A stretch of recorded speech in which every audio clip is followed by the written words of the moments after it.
Hi everyone. हमने last lecture में कुछ जनरल प्रिंसिपल्स देखे जो कि हमने एक जजमेंट में देखा था। उसके बाद हमने कुछ स्टैंडर्ड ऑफ प्रूफ के बारे में बात की, कुछ एक्सेप्शंस देखी। आज हम फर्दर एक मैगज़ीन देखेंगे। उस मैगज़ीन के ऊपर ही हमारा एक क्रिमिनल लॉ प्रिवेल करता है। वो हमारा आईपीसी का सबसे इम्पॉर्टेंट एक लीगल टर्म है, लीगल मैगज़ीन है, जो काफ़ी इंपॉर्टेंट बन जाती है आपके एग्ज़ाम पॉइंट ऑफ व्यू के लिए। और हम बुक्स में याद रखना ये चीज़ नहीं दे रखी, बुक्स में ये चीज़ नहीं बता रखी, प्लस ये कुछ डिफरेंट हम करेंगे उस मैगज़ीन को। आज उस मैगज़ीन को हम कुछ डिफरेंट तरीके से देखेंगे, कुछ डिफरेंट तरीके से पढ़ेंगे। तो यस, वो मैगज़ीन क्या है हमारी? एक्टस नॉन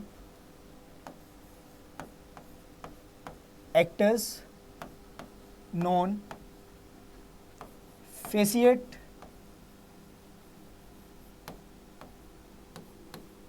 रियूम निसी मेंस सिट रिया। एक्टस नॉन फेसिएट रियूम निसी मेंस सिट रिया। इसका मतलब हमें पता है, इसका मतलब क्या होता है? Act does not makes a man guilty until the guilty mind. Act does not makes a man guilty until the guilty mind. तो हमें इसमें से दो चीजें देखने को मिल रही हैं। एक देखने को मिल रहा है एक्टस रिया, एक देखने को मिल रहा है हमें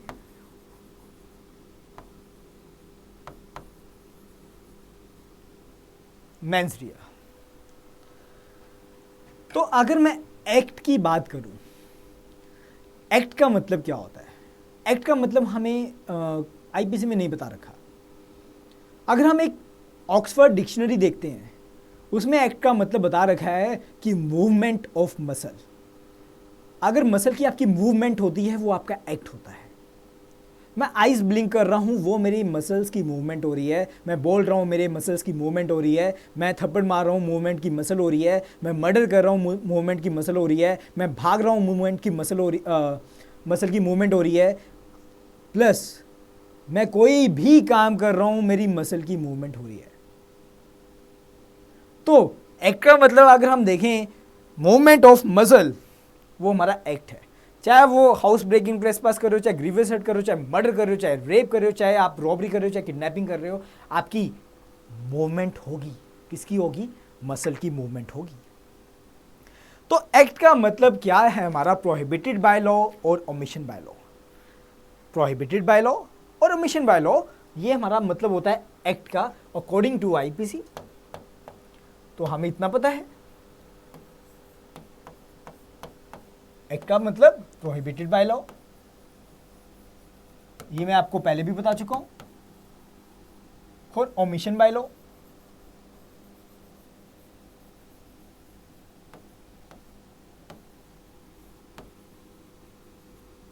प्रोहिबिटेड बाय लॉ और ओमिशन बाय लॉ हमारा क्या है? एक हमारा एक्ट है जो कि लॉ ने मना किया हुआ है, या punishable by law, prohibited by law, omission by law. अगर ये करोगे तो आप ऑफेंस के अंडर लायबल हो जाओगे। अब कहते हैं हमारे एक जनरल प्रिंसिपल लॉ है, एक हमारा जनरल लॉ है। जब हम इंटरप्रिटेशन ऑफ स्टैच्यू पढ़ते हैं, उसमें हमें बता रखा है कि जो एक्टस रिया है उसको ट्रीट कैसे किया जाएगा। एक एक्ट को ट्रीट कैसे किया जाएगा? Treated separately, treated separately, separately treat किया जाएगा, या फिर ट्राइड सेपरेटली, उसको सेपरेटली ट्राइड किया जाएगा,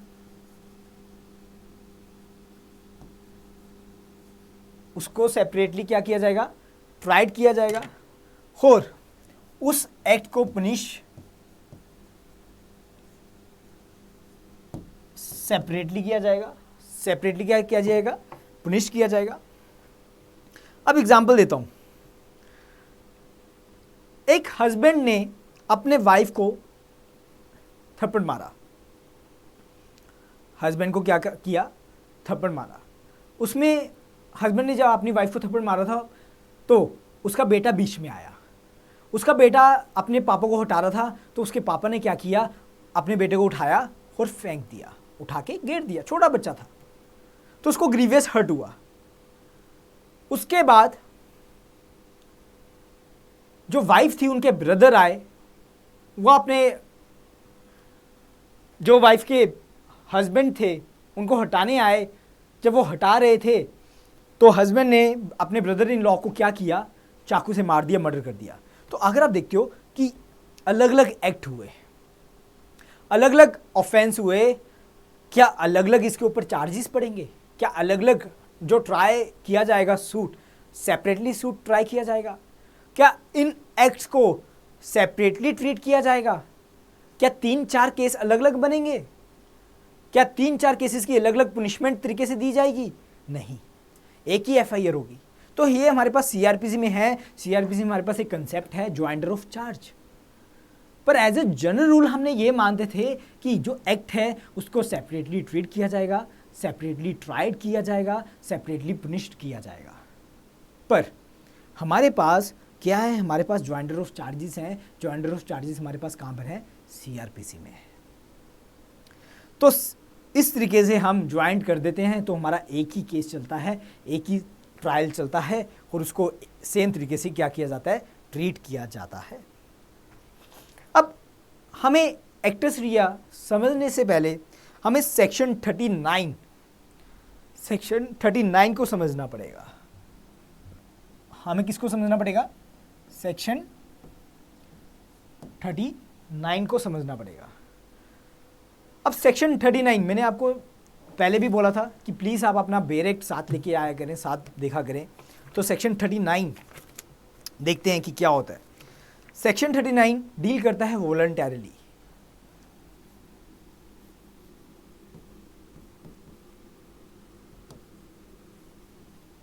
सेक्शन 39 डील करता है वॉलंटरीली। वॉलंटरीली का मतलब क्या होता है?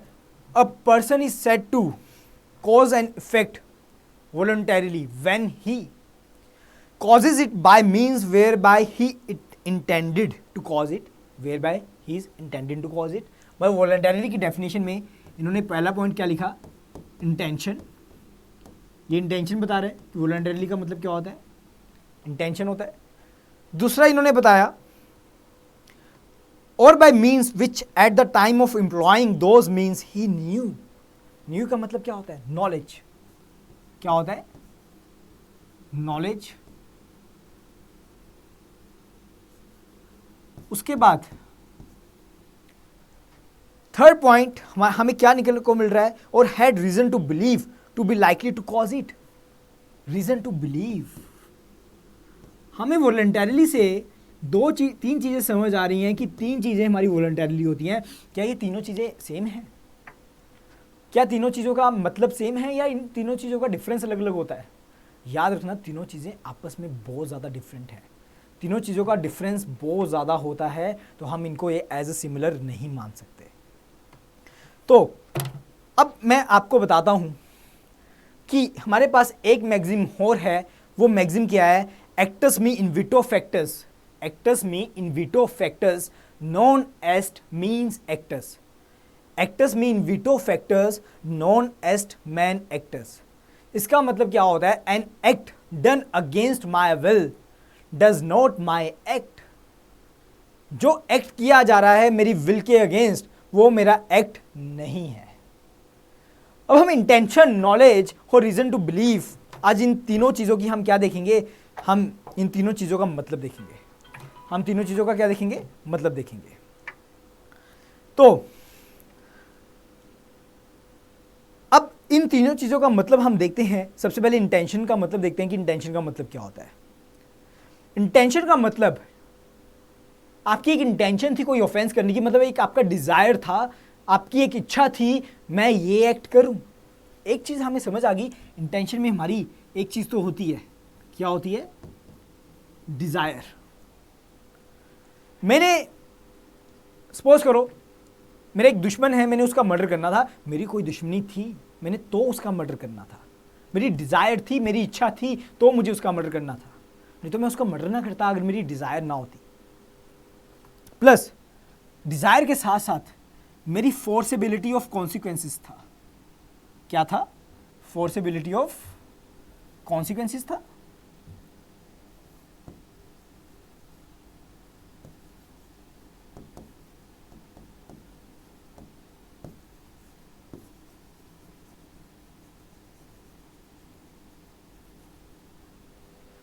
फोर्सेबिलिटी ऑफ कॉन्सिक्वेंसेस था हमारे पास। अब फोर्सेबिलिटी ऑफ कॉन्सिक्वेंसेस, मुझे पता था, मुझे दिख रहा था कि अगर मैं ये एक्ट करूंगा तो ये एक्ट होगा, अगर मैं किसी को मारूंगा तो वो मर्डर होगा, अगर मैं किसी के घर में जाके कोई चीज़ उठाऊंगा तो चोरी हो सकती है, अगर मैं रॉबरी कमिट करने जा रहा हूं, मैं वेपन्स लेके जा रहा हूं, मुझे पता कि अगर कोई मुझे रोकेगा मैं अपना वेपन यूज़ करूंगा। मैं वेपन ही क्यों लेके जा रहा हूं? किसी को मारने के लिए लेके जा रहा हूं, अगर कोई रोकेगा तो मैं मार दूंगा। पर कहीं ना कहीं उसमें डाउट था कि मर भी सकता, नहीं भी मर सकता। पर मुझे इतना पता है कि मैं दुश्मन को चाकू से मारूंगा तो वो मर सकता है। मुझे पता था कि बॉडीली इंजरी तो पक्का है, प्लस मर्डर भी हो सकता है। मुझे फोर्सेबिलिटी थी, फोर्सेबिलिटी ऑफ कॉन्सिक्वेंसेस था। पर नॉलेज में क्या होता है? नॉलेज में डिजायर नहीं होता, नॉलेज में सिर्फ क्या होता है? फोर्सेबिलिटी ऑफ कॉन्सिक्वेंसेस होता है। क्या होता है? फोर्सेबिलिटी ऑफ कॉन्सिक्वेंसेस होता है, डिजायर नहीं होता। मैं गाड़ी तेज चला रहा हूं, मुझे पता है कि मैं जानबूझ के गाड़ी तेज चला रहा हूं, मैं गुस्से में था, मैंने कहा आज मैं गाड़ी तेज चलाऊंगा, मैं अपना गुस्सा ठंडा करूंगा। होता है ना, कई लोग चलाते हैं। या फिर मैं अल्कोहल पी के गाड़ी तेज चला रहा हूं, मुझे पता था मैं आज अल्कोहल पीऊंगा और मैं गाड़ी चलाऊंगा, मुझे पता था। मैं अकेला आया था पब में, मुझे पता था कि मैं पब में आया हूँ, अकेला आया हूँ, तो गाड़ी भी अकेला ही चलाऊंगा। और मुझे पता था कि मैं अल्कोहल पी के गाड़ी तेज चलाता हूँ, मुझे पता था। पर मेरी कोई इंटेंशन नहीं, मेरी कोई डिजायर नहीं था नॉलेज में, पर फोर्सेबिलिटी ऑफ कॉन्सिक्वेंसेस था। मुझे पता था, अंदाजा था कि ऐसा होगा, ऐसा हो सकता है। मेरी डिजायर नहीं थी, नॉलेज में हो सकता था, ये कॉन्सिक्वेंसेस हो सकते हैं। वो नॉलेज में सिर्फ ये चीज आ जाती है।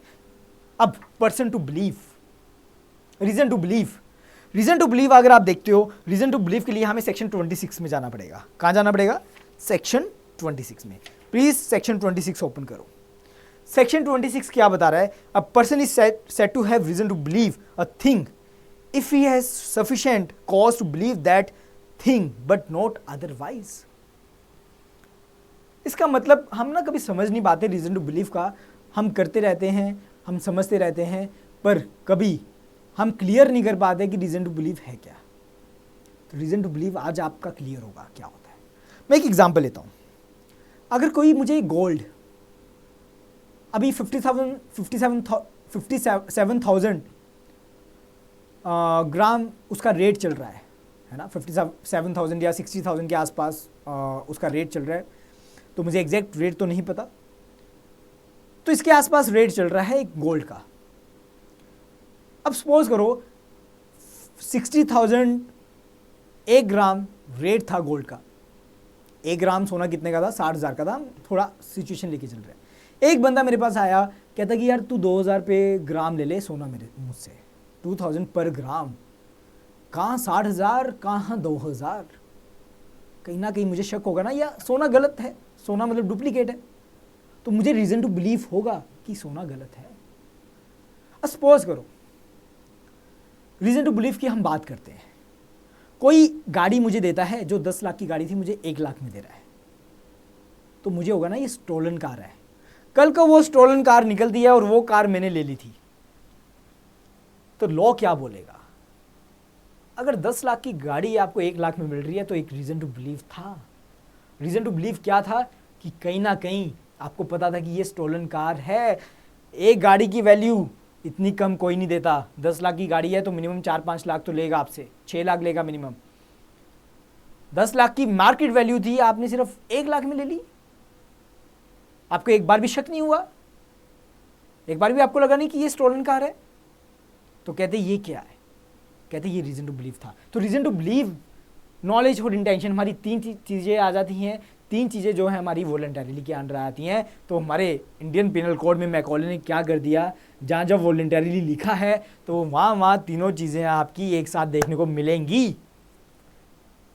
चाहे आप रीज़न टू बिलीव में थे, चाहे नॉलेज में थे, चाहे इंटेंशन में थे, मैटर नहीं करेगा। आप वॉलंटरीली में आ रहे हो, वॉलंटरीली में आओगे तो सीधा आप के ऊपर एक शक होएगा, आपको शक की निगाहों से देखा जाएगा और आपको सीधा सजा दी जाएगी। अब मैंने आपको बताया था कि बियॉन्ड रीजनेबल डाउट हमारा क्रिमिनल लॉ में आता है, पर प्रोपेंडेंस ऑफ प्रोबेबिलिटी डिफेंस हम उठाते हैं।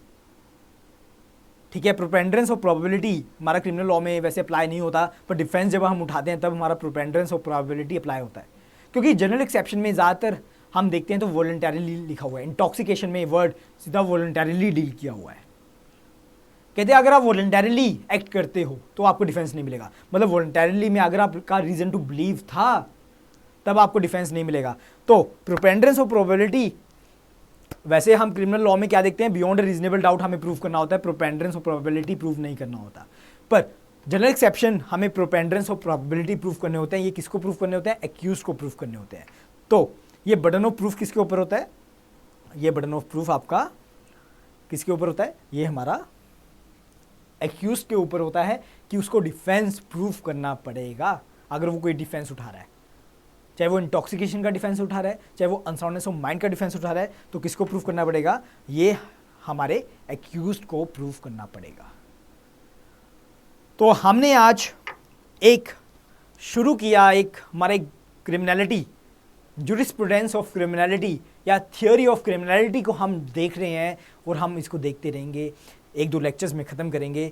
उसके बाद फर्दर हम क्या शुरू करेंगे, हम अपना आईपीसी के सेक्शंस, जनरल एक्सेप्शंस, हमारा जुरिसडिक्शन क्लॉज, ऑफेंसेस, उन सबको देखना शुरू कर देंगे। तो आज के लिए इतना ही। Thank you everyone, thank you so much. ठीक है, नेक्स्ट लेक्चर में मिलते हैं। तो प्लीज़ इन लेक्चर्स के नोट्स बनाएं क्योंकि काफ़ी इंपॉर्टेंट है, गारंटी दे रहा हूँ ये सब नोट्स आपके काम आएंगे पेपर में, और यही सब नोट्स आपके मेंस में काम आएंगे प्लस इंटरव्यू में काम आएंगे। Thank you everyone.